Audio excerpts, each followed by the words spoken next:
Now at 5:30, the hashtag Black Women at Work is trending this morning after Fox News host Bill O'Reilly and White House Press Secretary Sean Spicer both made comments about two well-respected black women. CBS 4's Hena has more on this controversy and the big fallout.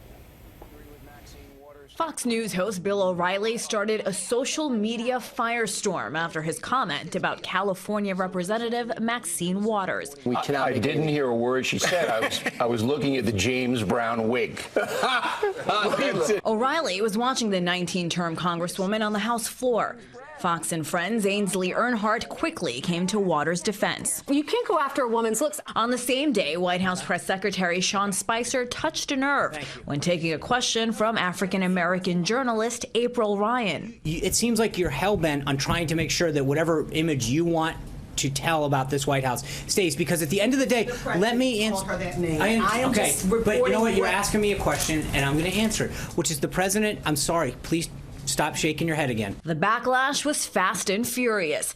Women took to Twitter in droves, starting the hashtag Black Women at Work, sharing their experiences of discrimination in the workplace. Even former Secretary of State Hillary Clinton weighed in. Now, too many women, especially women of color, have had a lifetime of practice taking precisely these kinds of indignities in stride. Last night, O'Reilly apologized on his show, calling his comments a dumb joke. Well, that was stupid.